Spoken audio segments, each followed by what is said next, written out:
Go, dear Rose. I'm about to spill some tea. Some plus size tea.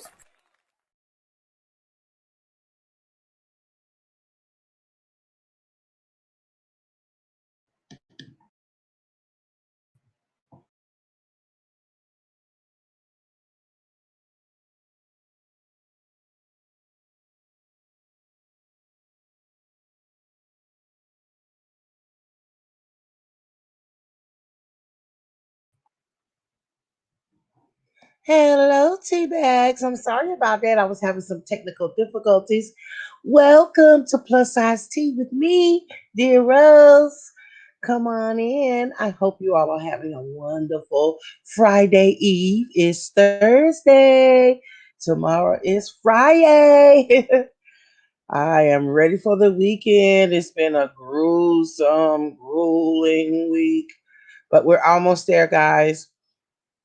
Oh my God, if you're just tuning into my channel and this is your first time, please like, subscribe, and ring that bell so you can always know when I'm on.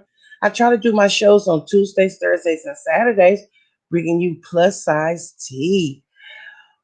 I have some great content to share with you today. And I'm going to start off with, let's go ahead and get started here. I'm going to start off with a strange and tragic story of another young person. I like to bring you national news, other than just, the uh, hot tea gossip, because I think sometimes we need a mixture, just to think about some serious issues going on nationwide.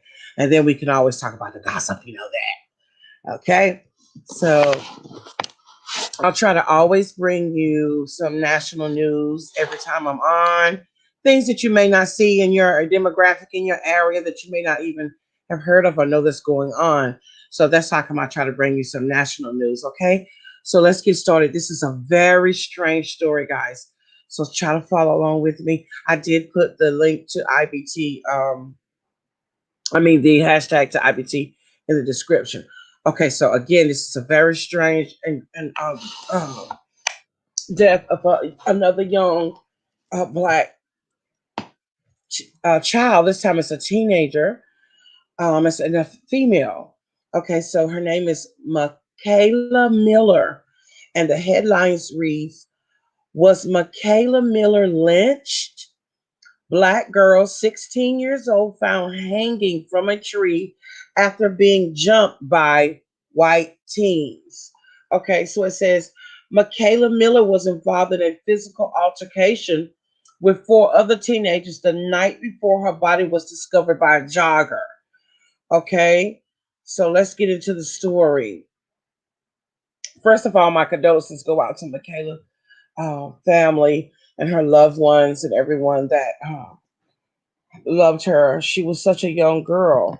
So I know this story. Hi, Curtis. I know this story is going to, touch some of you, and let's keep her family in prayer.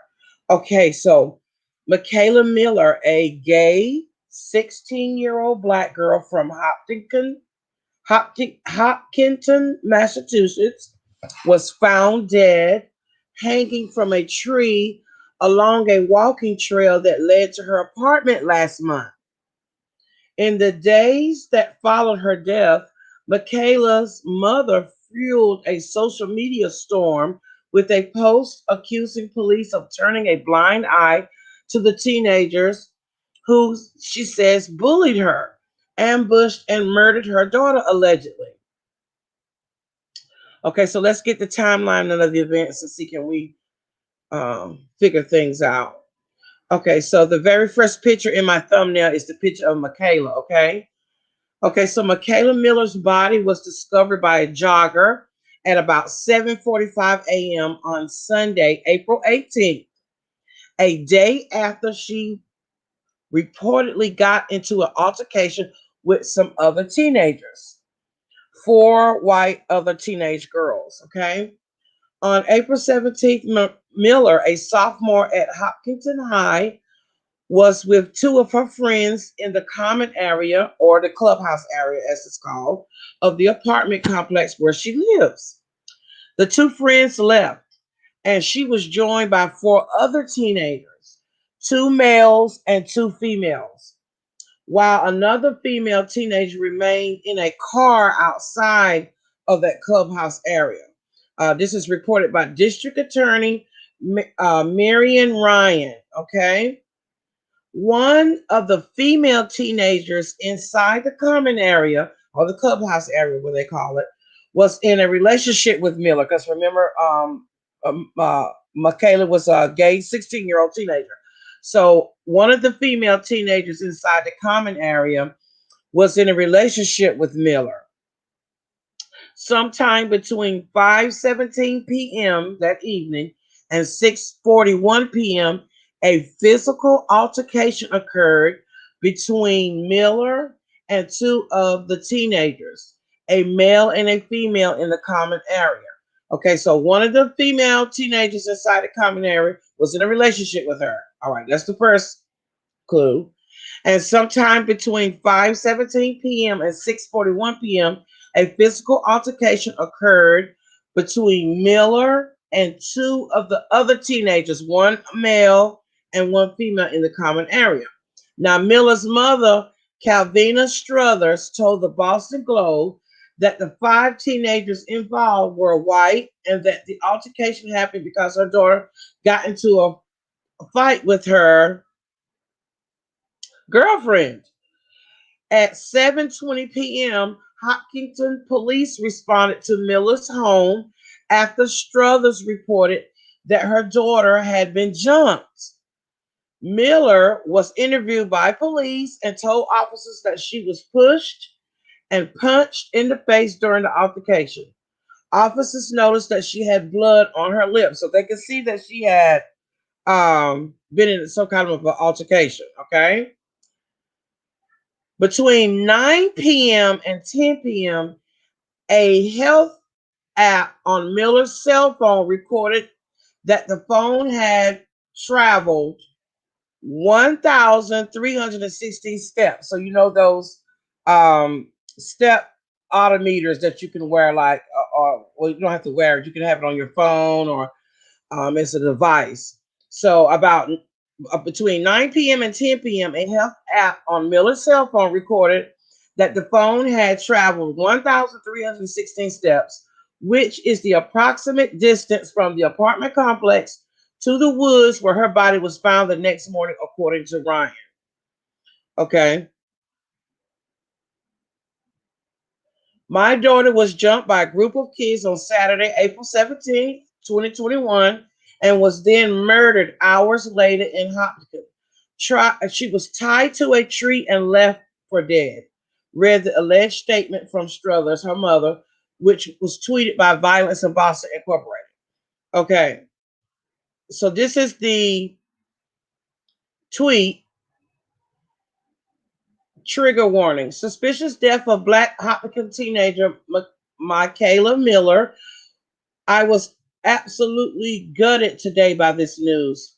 Please support Mikayla's family and demand justice by going to the vigil this Thursday, May 6th, which is today. From her mother, my daughter was jumped by a group of kids on Saturday, April 17th, and then was murdered hours later, and she was tied to a tree and left there. The Hopkins police did not log either the incident, oh my God, they didn't log either the incident when my daughter was ambushed, nor when she was found dead. The state police did not conduct an investigation or speak to the persons involved. They did collect evidence or provide me with a police report. The state trooper who is in charge, Sergeant Sean O'Brien of the Millbury State Troopers Barrack, warned. Okay, so my thing just jumped here. Hold on just a moment. I'm sorry.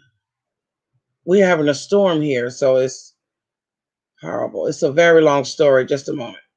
Okay, so let me get back to where I was. Sorry. A Sergeant Sean O'Brien of Millbury, State Troopers Barrett warned me not to go to the media or else my daughter's sexuality would be exposed. Okay. So Struthers also said in her statement the law enforcement did not conduct the investigation. That was the tweet. And that her if she went to the authorities or if she went to the news media, that they would expose her daughter's sexuality. Like that would stop her from wanting her child's murder investigated. Oh my God, are you serious right now? Okay, this is all allegedly.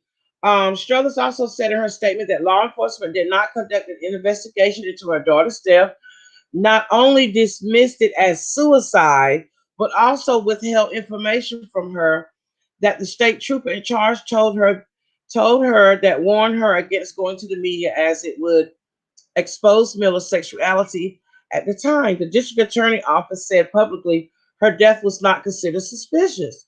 Miller's post drew angry online support from people claiming the teen was lynched because of her race or sexuality or either both. The speculation that she was murdered started circulating on social media with the hashtag Justice for Mikayla, with activists questioning the thoroughness of the investigation. Now, the DA investigation is still open and the cause of death is unknown. Now, on Tuesday, District Attorney Ryan held a press conference where she denied claims her office turned a blind eye to Miller's case before providing an extensive update on the open investigation. First and foremost, Mikayla Miller, as many of you may have seen, was a beautiful child. She said this is her mother. She was a cherished daughter, a gifted student. She was a talented athlete, a loyal friend. Mikayla's death is unspeakably tragic for her loved ones and for her entire community of Hopkinton. From the beginning of this investigation, our investigators have been fully committed to determining exactly how Mikayla's precious and promising life ended. Make no mistake, there is no truth to the allegation that we have reached a final conclusion. Okay. So Ryan confirmed that Miller was involved in a physical altercation that evening before her body was found. But according to cell phone data and other digital evidence, the four teenagers present involved in the altercation had not been in the area where Miller was discovered. She added that authorities are still waiting for the medical examiner to determine the manner and the cause of death, and they also are waiting on forensic results of samples and items sent to the lab. Ryan promised to get answers to the remaining questions about Miller's death, and she said she would be as transparent as possible once she did. Nothing about what I have said brings Mikayla back or consoles her family as they grieve, she said. What can we do, and what we really owe her is an accurate and fulsome accounting of what happened and what led to her death. Um, Hi, Titi. That is so tragic. Um, they found her hanging from a tree, like a lynching that was done back in like the 50s and 60s. I guess allegedly because the teenagers involved were white. I don't know if that was the reason why they are trying to say it was a lynching. I'm unsure. I'm glad that someone spoke out and are going to make sure that she has a thorough investigation in the cause of her death, and that the people, if there is any foul play, that the assailants are brought to justice and something is done about her murder. That is horrible for a parent to know that your child was in an altercation hours before her death and that she is found hanging from a tree. Now, we don't know all the details, but what are the odds that your child um, commit suicide in that manner out in the open, hanging, how could she have hung herself from a tree? I can't even hardly speak about it. These tragic deaths of this whole week of these young people is very disturbing to me. because it's not that these deaths don't occur, haven't occurred in other generations, 10 years ago, other decades rather. It's just that I guess because of social media, this stuff is so broad, and every day, teenagers are dying either from fatal gunshots or some type of violence or suicide pacts and things like that. So I'm just so concerned about our youth. Now, I know that young love is one of the strongest emotional um, connections you can have as a teenager. Puppy love, they call it. Puppy love is, oh my God, it'll make, because all you know is that feeling, and it's new to you, and you're young, and you don't know that you have like your whole life ahead of you, and that you will fall in love again. So to have an altercation with her girlfriend prior, we don't know what this could have triggered, amongst all the group of the teenagers. I don't know if it's racial, uh, anything racial concerning her murder was done. This is all alleged. We don't know what happened. But her mother wants a full investigation, and I don't blame her. I don't blame her for wanting to know what happened to her daughter. Did her daughter take her own life allegedly, or did someone murder her? Allegedly. There was an altercation, there was a fight. We all know that young people don't think, the way adults do, and some adults are just as irresponsible. But we all know that they're very emotional, and they live for the moment, and they don't, some of them don't think beyond, whatever their situation is that they're in. I think that's such a tragic thing, and I hope that the state of Massachusetts makes sure they does a very thorough investigation on her death. Now, in the report, it says allegedly that the other teenagers, they couldn't see any evidence of the other teenagers being in the area where she was home. Um, Hopefully, they will find something out soon. I'm going to try to keep up with this story as I am with some of the other um, tragic deaths of some that involves teenagers. The Virginia couple death, that where the teenage boys killed their friends' parents. And this one, I will be trying to keep up with it as well. So I will make sure I give you guys an update. So again, our prayers go out to the Miller family and her loved ones and her community there in Massachusetts. I am so sorry to hear about this tragic death, and I'm going to try my best to keep up with it and give us, keep giving updates about like the trial or what they found out about her autopsy and things like that. That is such a tragic thing. Okay, so this is Gay Pride Month. Moving on, June is Gay Pride Month, and that's how come I try to bring stories associated and shed some light to the LGBT community. So our next story is another story that is in the news concerning racism. Again, once again, Bravo TV, Real House of New York, has again trying to add diversity to their programming. So they have befriended Ebony Williams. She's a black attorney, high-powered attorney in that area, and she's been added to the cast of the Real Houses of New York. She is the only ethnic woman on the cast.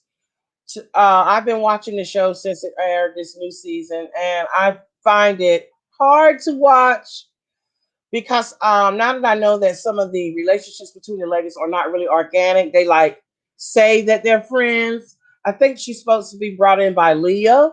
Leah is one of the younger casts of New York Housewives, so I think she's supposed to be brought in as Leah's friend to try to bring some diversity to Bravo's programming, especially to the Housewives, and to I guess inclusion. So, what's going on in the new? Real Housewives of New York is Ebony. Her name is Ebony K. Williams. She accuses LUANN Delisette, which is one of the OG cast members, of labeling her as the angry black woman in a heated race role on the Real Housewives of New York. So I'll give you a little background about that. I did watch that show. It was very hard to watch. It was already very hard to watch because she seems like a sore thumb amongst these ladies. They tried to be very friendly to her surfacely, on the surface, but you could tell it's irritating to them, and to their world that this black woman is in on their cast. I'm going to give a little bit on the very first episode. Um, Not Ramona. What's the other one name? I'm gonna call her name in a minute.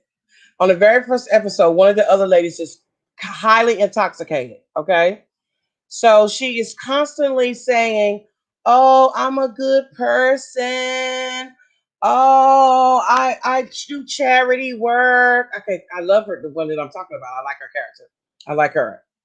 It's not Ramona. It's Ramona's best friends. I'm losing my train of thought. Anyway, and she kept saying things about herself as,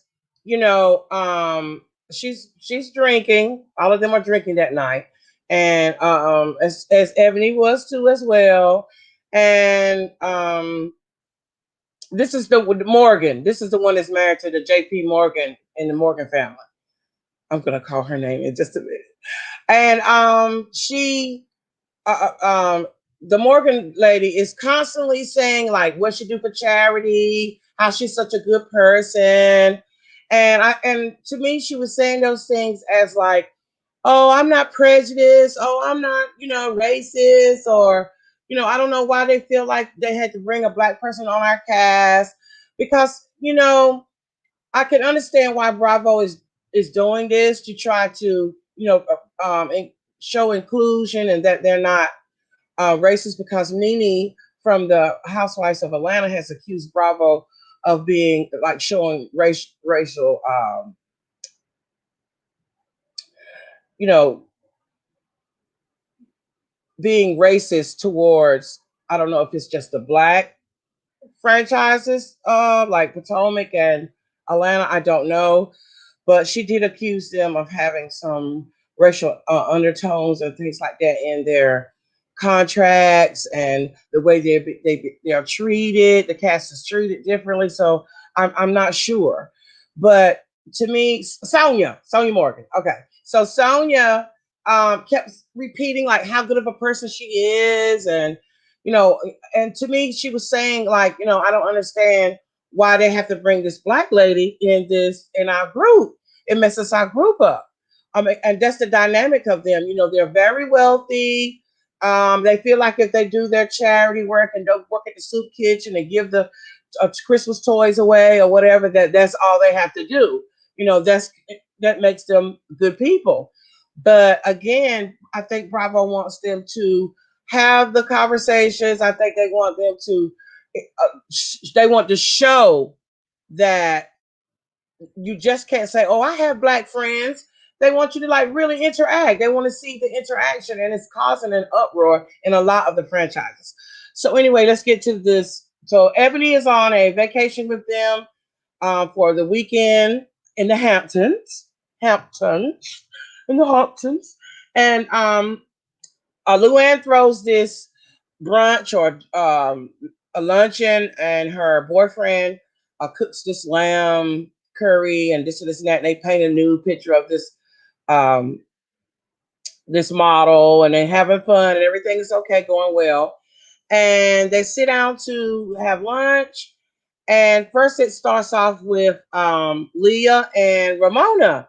Ramona doesn't like for Leah to talk about sex, but although Ramona is very sexual, she's a very sexual 60-some-year-old woman. She dates. She's divorced, so she's openly dating. She openly has sex. She openly has sexual partners.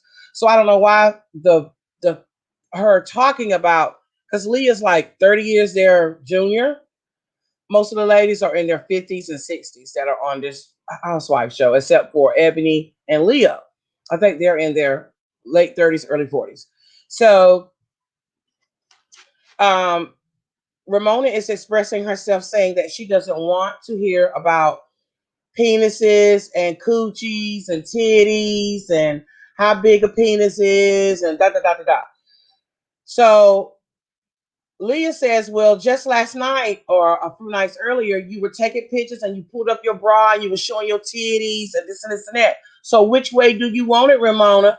Do you want us to be politically correct when we're speaking to you about sex, or do you want to just be able to do these acts of sex and pull your bra up and show your titties and get drunk and all this kind of stuff like that? But it's a double standard with you. Like, which way is it?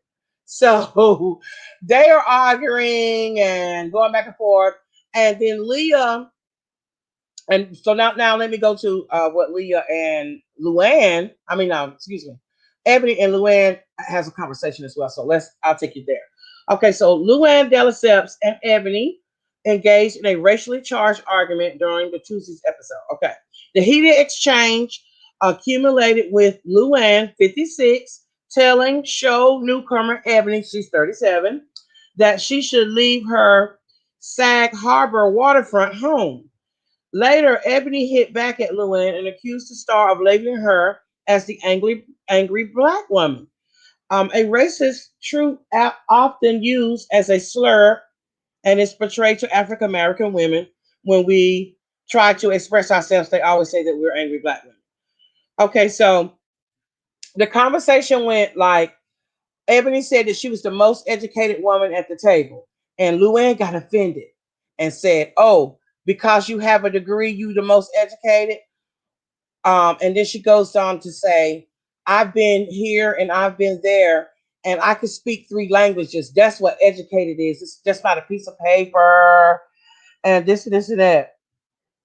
And they keep going back and forth. So, mind you, Leah interrupts that first part of that argument with yelling at Ramona, cursing at Ramona, telling Ramona she was a this and that. She's yelling to screaming to the top of her lungs. Leah walks away and leaves.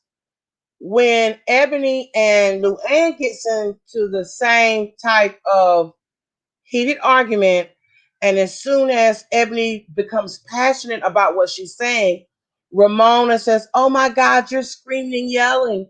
Oh, my ears are burning. I can't." And she said, "I'm not screaming, Ramona." She said, "I'm just being passionate about what I'm saying." "Yes, you are. You're hurting my ears." So, and then LUANN says, "Oh my God, why are you so angry?" And then she said, "Are you calling me an angry black woman?" She said, "I didn't say nothing about your race." And this and that. Anyway, Ebony does say to Ramona that she's showing her white. What was it? Let me make sure I get the right word. She told Ramona that she was showing her white. Ebony was shocked after Leah fled in frustration. Okay, so Leah walks away and in frustration and intervened in her defense, telling the women that she had insight because I'm the most educated person in the group. And LUANN immediately questioned her statement and asked, "Your degree makes you more educated?" "It does make me more technically educated." "Well, this is probably the stupidest thing I've ever heard anyone say from someone who was so educated," LUANN told her, while adding for an uneducated person that she felt she was being pretty clear. LUANN, in a confessional, wondered if Ebony was trying to make them feel like idiots, because that's what LUANN said. She said, "Are you trying to make us feel like less than? Are you trying to make us feel like, we're stupid because you got these degrees?" And it did sound, it had racial undertones in the confessional, because LUANN was trying to make it seem like Ebony was calling them stupid or uneducated, and Sonia was trying to interpret what Ebony was saying to LUANN, but LUANN wasn't having it. She was like, "That's not what she's saying, LUANN. She's not saying that we're not educated." She said, "Technically, she is the most educated there at the table." And Sonia kept trying to interject and help Ebony get her point across, and LUANN was not having it. And then they started with this heated exchange. So LUANN says, I don't like the way you talk. Don't come into my house and tell me I don't have an education. That's what LUANN told Ebony. And then Ebony said, well, I will leave then. And when Ramona asked for everyone to stop screaming, Ebony told her, your white fragility is killing me right now. Okay, why did she say that? When Ebony says your white fragility is killing me right now, LUANN says, oh my God, why you gotta bring her race in it? Why you have to bring her race in it? Don't go after her race, LUANN interjected. We didn't go after your race. What does my race have to do with anything? Ramona protested. It's my ears. That's what she kept saying. Ebony raised her voice as she tried to explain herself and then got called out for getting emotional. Why are you getting so angry? Said LUANN. Okay, now I'm the angry black woman, Ebony replied. I'm not going there, said LUANN. You're an angry woman right now. I never referred to your color, nor would I. And she did say that. In a confessional, Ebony pointed out that when Leah stormed off, that no one called her Leah angry, and they did. I mean, Leah was screaming to the top of her lungs at Ramona. Leah called every woman at the table except maybe Ebony whores. She said, you a whore, you a whore, you a whore, you a whore, and you a whore, and you a whore. And I don't like this double standard and dot, dot, dot, dot, dot, dot. To the top of her lungs, she called every woman at the table, I guess maybe excluding Ebony, because her and Ebony are friends, whores to the top of her lungs. And nobody called her angry, calm down, Leah, or none of that. So when Ebony was trying to tell her, say her position, they was like, oh, you loud, oh, you angry. And she said no one said that about Leah. Okay. In a confessional, Ebony pointed out that when Leah stormed off, that no one called Leah angry, but that she took a response to something that felt deeply personal and painful to me. I'm immediately called angry. Tell me that's not about race. Sonia Morgan, 57, noted in a confession that Ebony didn't seem angry to her and was just using her words effectively, and she was right. Ramona tried to take up for Ebony throughout the whole incident. And she says she's not angry, y'all. She's using her words effectively. She has good dialect. She can speak, and which was kind of a little slight dig, but so it was just a big mess. So I think Ebony gets up to leave, but we won't see it until next Tuesday because they continue the episode to drag it on out. So I'm I feel bad for Ebony. I also feel bad for the other ladies in the situation because listen, if you're not used to having these types of conversations about race, all this underlining fear to say black or angry or to they never had a black female cast member. And this is strange to them. And I don't know if Bravo is doing this for the ratings or to see how they feel out of their element, but it is stirring up all the franchises where they have tried to bring diversity and they tried to bring inclusion to the different franchises. So I believe that it's for insight as well as ratings. Okay. And I think it's hard to me out of all the franchises where they have included someone, I think Ebony is having the hardest time. I don't even think she's having the hardest time as Garcelle. For some reason, the West Coast ladies are treating Garcelle differently in a different there may be some racial undertones in Beverly Hills, but to me, Ebony is catching the brunt of it in on the East Coast with these New York ladies, and I think it's because of the camaraderie of these ladies in New York, that tight knit, and normally East Coast people it's a great melting pot in New York. There are all different kinds of races, walks of people in these northern states, and I'm kind of shocked at the non-inclusion that I'm seeing. I'm trying to use some good words. There may not be words, but I'm making them up. the non-inclusion that they're giving Ebony for being normally in the South. I've been raised partially in the North and partially in the South. I saw more racism in the South than I've experienced up North. So that's the point I'm trying to make. I'm I'm not shocked that they have that it's racial tension between the ladies. I'm just shocked that it's so open and how LUANN was digging for her to find something to throw at Ebony. And because she kept cutting her eye at Ramona and she kept cutting her eye to try to get, like, to me, it was like that she was pushing her to make her look this way.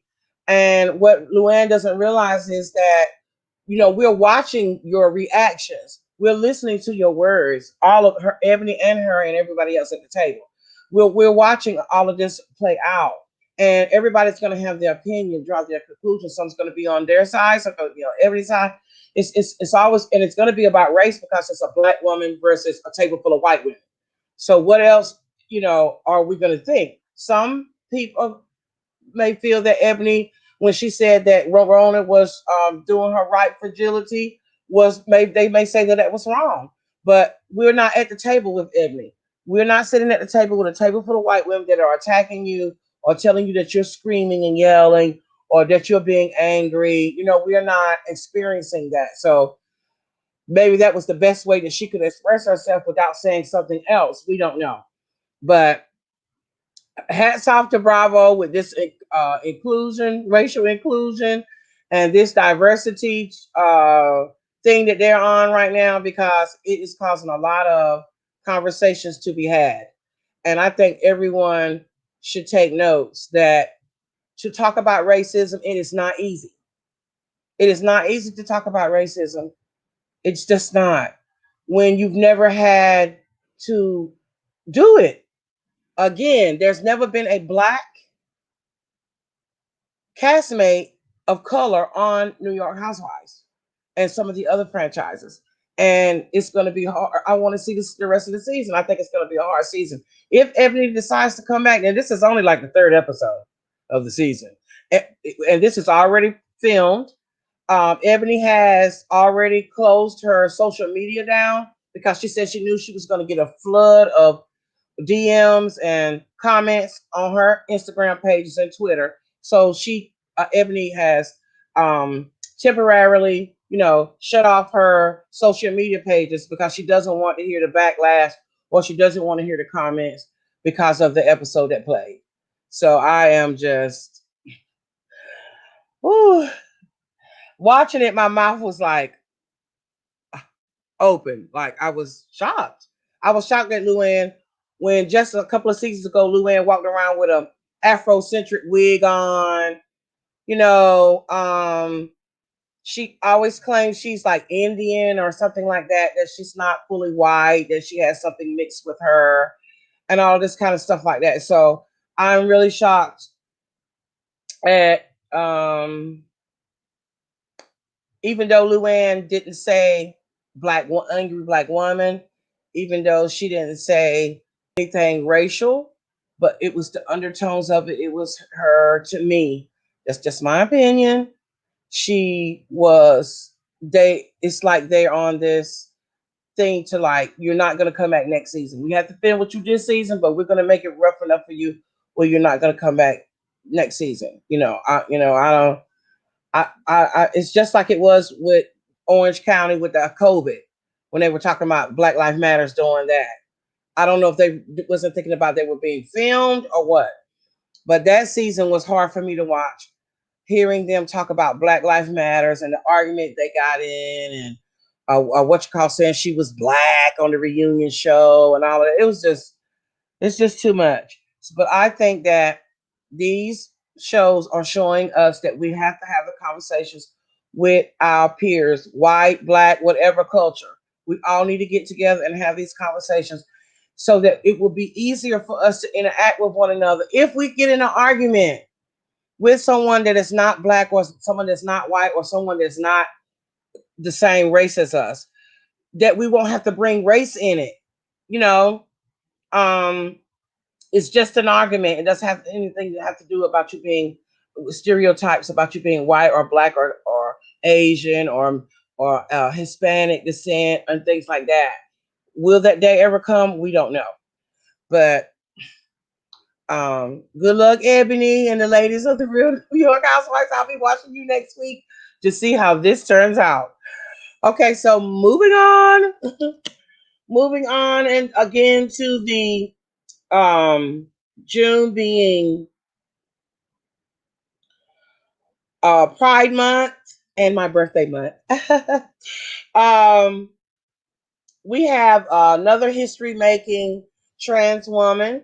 Um, Lena Bloom is the first Sports Illustrated model to ever grace the Sports Illustrated magazine. And I'll give you a little bit of information about her. I know she's excited. She's beautiful too, guys. Yeah, the NBC News says meet Lena Bloom, the first trans woman of color in Sports Illustrated swimsuit issue. Trans people are not used to having moments like this. The model and actress said it's kind of like you have to be pinched. And she said, "Oh my God, this is really happening to me." So it says that June is Pride Month, as I stated, and this year we're celebrating and honoring 30 LGBTQ first. To see the full list, you can go to NBCnews.com / Pride 30, and I should have hashtagged them, and I wasn't thinking. But again, it's visit NBCnews.com / Pride 30 to see the other 30 trans women that are included in this cover or this Sports Illustrated magazine for this month. Okay, so it goes on to tell a little bit about Bloom. Model and actor, it should be actress. Model and actress Lena Bloom will be the first transgender woman of color to grace the pages of Sports Illustrated annual swimsuit issue when it lands on the magazine stands in July. But Bloom, who's both black and Filipina, is no stranger to first. In 2017, she became the first trans woman of color to be featured in Vogue India. And in 2019, she became the first to star in a film that premiered at the Cannes Film Festival for her appearance in Port Authority. So she's had a lot of firsts. She's been having a lot of exposure. These are huge moments, Bloom said, but it's just like why hasn't it taken this long? This is what it looks like to be in full bloom. Thank you at SI Swimsuit for allowing me, Sports Illustrated Swimsuit, for allowing me to showcase my heavenly form. My spirit has reached new levels. This moment is bigger than my wildest infinite dreams. And in this moment, I am a representation of all the communities I grew from and all the communities I'm planting seeds in. Thank you to my friends at MJ Day, the entire Sports Illustrated team, for confirming me. Before my feet even touched the sand, you all wanted to celebrate the temple of my body and the deepest part of my spiritual universe. Your kindness has given me so much hope in the humanity of entertainment industry. I thank you for that. And it goes on. I appreciate every moment we shared in each swimsuit, capturing moment after moment. You taught me that it's never too late to learn something new, especially with my artistry. You constantly remind me that my time is now, and I have to represent who I am and where I come from in the world. To my team, I am so lucky to have you all throughout this chapter of my life.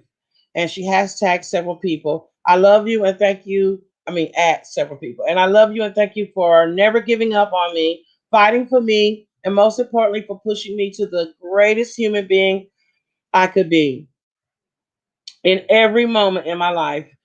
Your expertise allows me to grow more every day in my personal and professional life. Lastly, I want to say a huge thank you to my mentor and friend, Auntie, and she adds her. And you were the first person I called when I got the news that I would be in Sports Illustrated. You have been by my side every step of the way, reminding me constantly that I have worked extremely hard for this and I am representing my community, which is the highest form of respect. Your coaching, conversation, and training have changed my life in so many ways.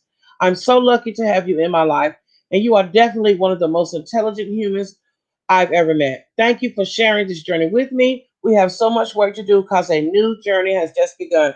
So, congratulations to Lena Bloom, first trans woman to be featured in Sports Illustrated, and the issue will be come out in July. And if you go to NBCnews.com /, third, you'll see her. She is the body is banging. Okay, she looks good. Okay, and our last story, we all know and love her from Reno 911, and then I used to watch her.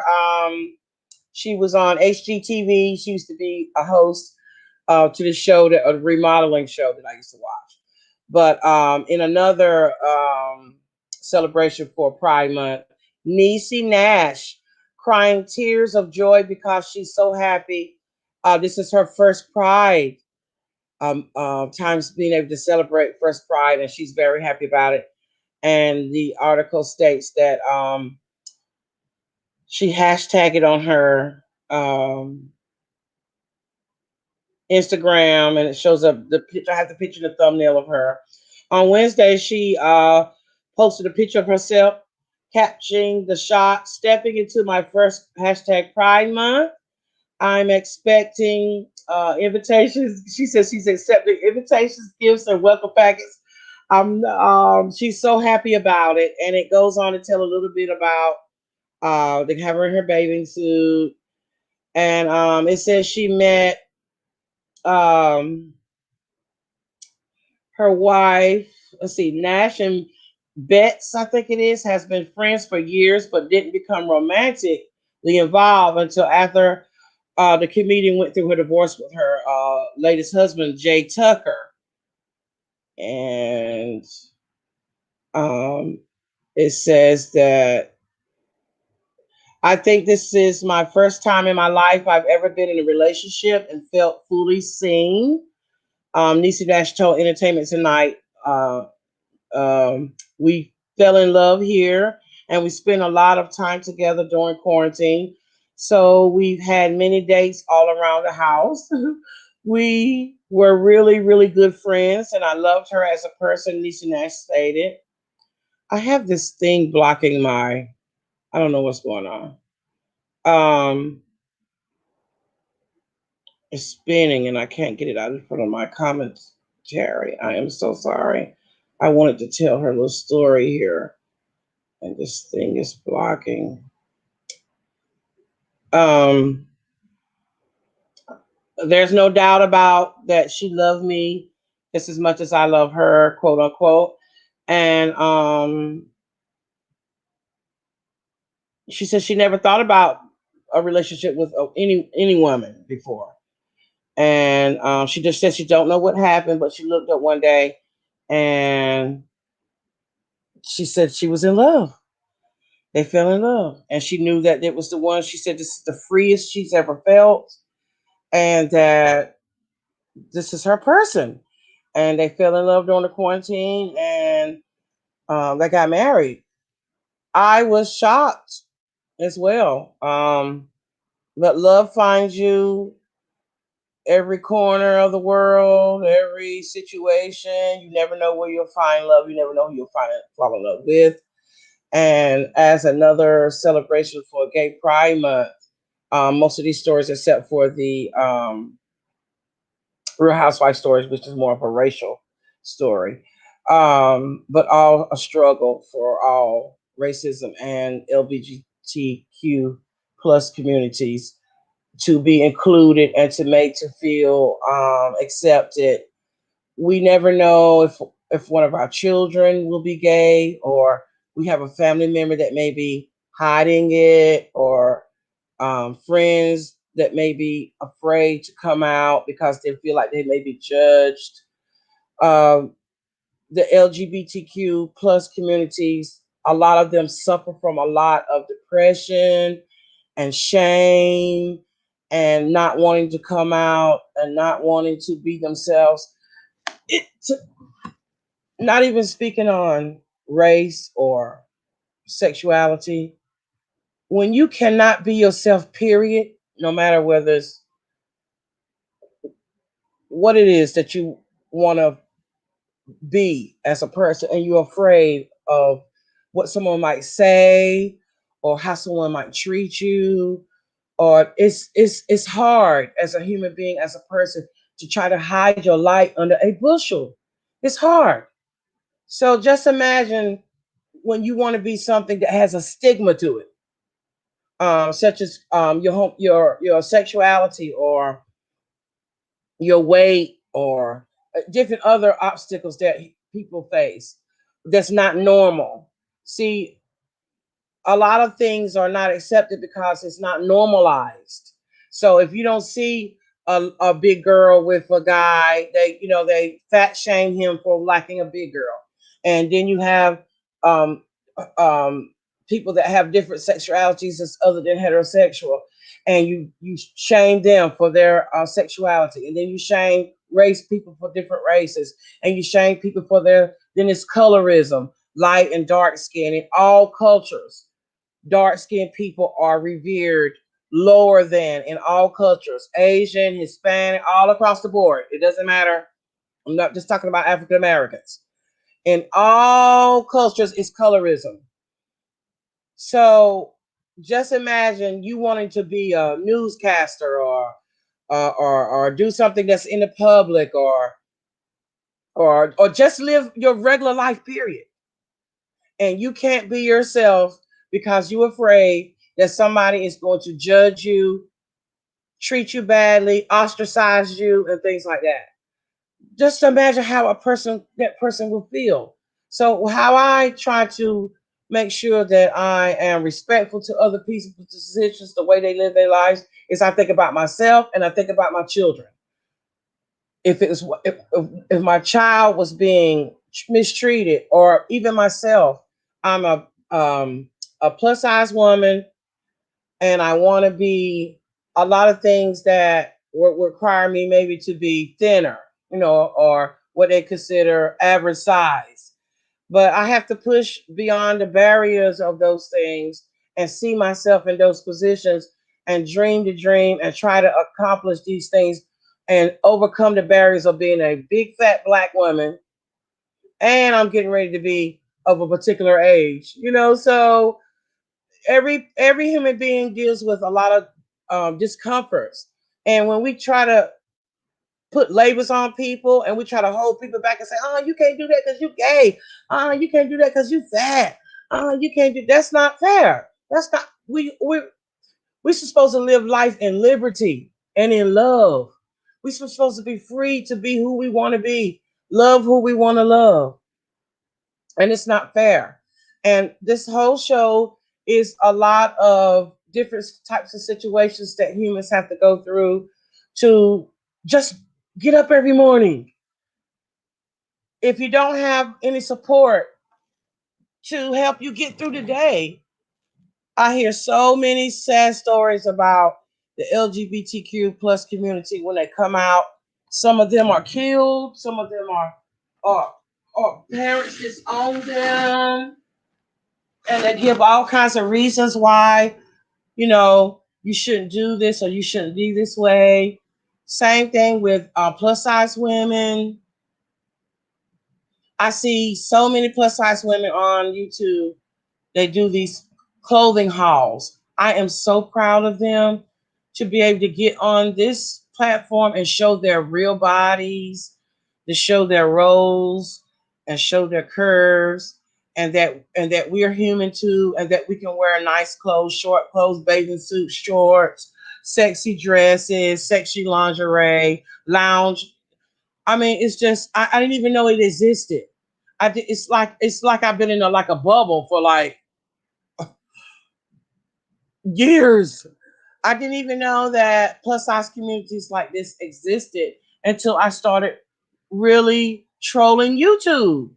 And it just gives me the confidence every day to be who I am. If you want to be more healthy, of course, lose weight. If you're satisfied with your body, still be healthy at your weight. I'm just so fed up with labels and um people criticizing other people. It's just too much. Our youth are killing themselves over these kinds of things, So we have to think about other people's feelings.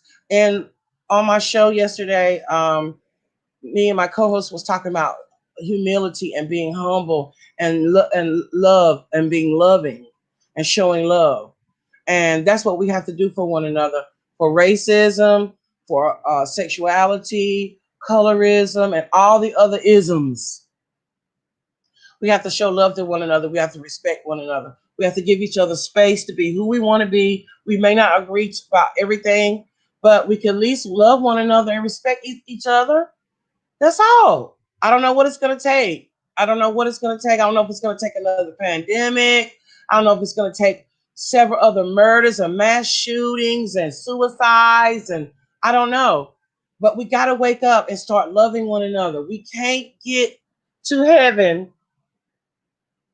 Everybody wants to get to heaven and see God and Jesus' love and all of this, but we're not loving one another and respecting one another. That's the main thing. So I don't know what heaven we all gonna go to together if we can't even get along together here on earth. So anyway, that's the end of my show. I thank you all for tuning in. If this is your first time tuning in, this is Plus Size Tea with me, Dear Rose.